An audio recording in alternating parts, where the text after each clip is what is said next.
'06 GMC Canyon. I always liked the GMC Canyons, Colorados. I had another single cab '07, which they're all the same. I just like the body lines of them, the fender lines and whatnot. It's really like the last American mini truck too. They had the S10s and all that stuff that got discontinued. The Rangers got discontinued for the longest time. And it's really the last size, small to mid-sized truck that they made. You just don't see a whole lot of them in mini trucking either. Kind of one of the reasons that I gravitated towards Colorado, but just a fun little truck.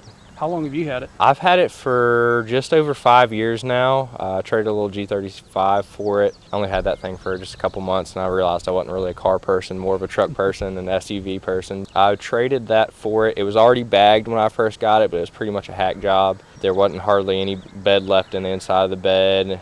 Both the frame rails were dragged out of it, and it was like the stock bluish gray color that they do on them too. So we've redone just about everything on it. Luckily the suspension was nice on it when I first got it. Everything else, paint, the bed's been redone, moved the gas tank, redone most of the electronics on it.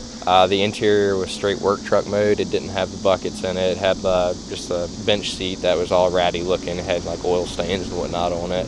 It was all gray on the inside, like a real ugly work truck gray. So you redid the suspension first? The suspension was actually the one thing I really hadn't had to do too much with. I've replaced a couple dry rotted bags, replaced some bushings and stuff like that. Luckily when I got it, the 4-link that was in the rear is real solid. I hadn't really had to do anything with it other than clean it up. And it's got decent arms under it, Michigan Metal Works control arms, which they work pretty decent on this truck. So the suspension was good, but just about everything else we've been in and messed with. Motor was all stock, and the engine bay was real ratty when I first got it. It was originally built in 2009, so 10-year-old, or originally bagged in 2009, so it's a 10-year-old build. And when I got the truck, it had a little set of 18-inch Colorado Extreme wheels, which they look decent. These are D-clad GMC 20s. They come with like the ugly chrome cap on them, which I just peeled that off, peeled all like the foam behind it off, and then polished them up real good. And I call them my faux billets because I don't have the money for billet wheels right now, and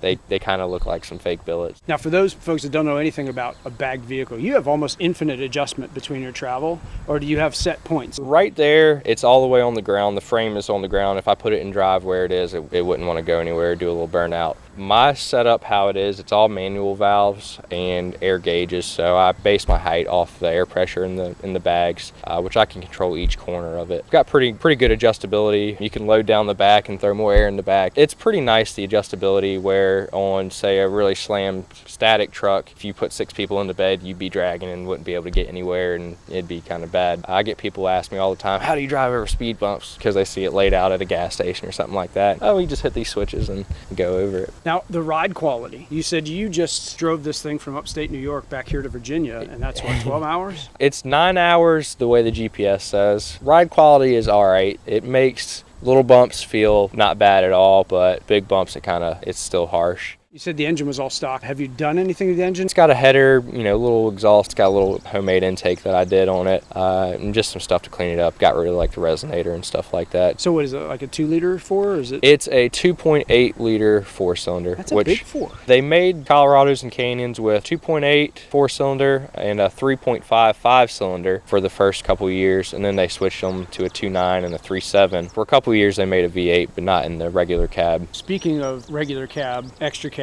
yours is a unique cab. Yes, it's a convertible. It should be the only one that I know of that's actually a hardtop convertible where you can put the top back on it. There's a handful of roadster Colorados and Canyons, but as far as I know, it's the only one of that model that has a top to put back on it. That took about a year. Got it finished up right around this time last year was when all the paint work and everything got finished up on it. Definitely threw some people back with the convertible. It was more done in the older school mini trucking days, and that's kind of where I got the idea, was throw some of the old school into a newer school truck.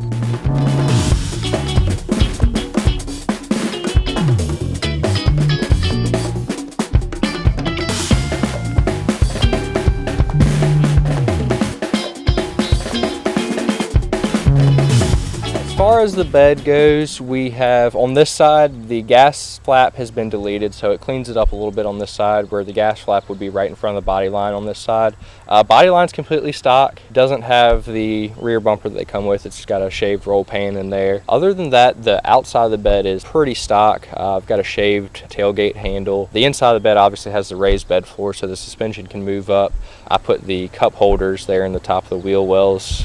Most of us mini truckers just sit at the shows and drink some beers. It's been a pretty big hoot too. A lot of people get a kick out of the cup holders. It probably took me 15 minutes to do it, but I get more compliments on that than anything else on the truck. Shaved the third brake light when we did the convertible. It's got tiny mirrors on it where they usually have like big Dumbo ear looking mirrors. The hood is a tilt hood off of a Buick LeSabre. It used Buick LeSabre hinges, so it has a forward tilt hood instead of the conventional hood. It's a custom color that I made up at the shop. Black base coat with a pearl over top of it, kind of a flop pearl. The main color is a purple that flops to a green that you see on the most of the body, and then down the center of the truck there is a green pearl that flops to a purple to get a opposite effect, which also have my logo on the hood. It's kind of like a ghost effect too, with the colors being so similar and being as dark as it is. It really makes you kind of lean into it and look at it. How about interior? You said the interior was just like a regular work truck interior? It was all stock when I got it. Done a good amount with it. It's not full show worthy yet. I hadn't done, upholstery and whatnot. Cut the seat down to make it a bucket, or make them bucket seats. The dash is about the coolest thing on the interior. It's been completely smooth and painted, color match to match the truck, which that was a bear. We had to pull the whole dash out, sand it down with like 180, and then go up from there and prime it, of course, and go from there. It's about as slick as the rest of the truck. That's the thing on the interior that I'm most proud about. It's got some small stuff, like a billet shifter. If you had to guess how many hours? I'd hate to add it all up. Yeah. I would hate to add it all up. Would you do it again though? Oh yeah, in a heartbeat. I've got more I'm doing right now, yeah. Is this a vehicle that you never get rid of, or is this one that someday you can see moving on depending on what you build later? It'd be really hard for me to get rid of it. With all my club logos on it and the headlights and the hood, I would have to sell it to somebody in my club if it did get sold. I don't think it's going to happen now. I'll probably keep it until it's rotted out and sitting in somebody's junkyard. It's not going anywhere. Build them, drag them, destroy them, and redo it. Try not to destroy it too much.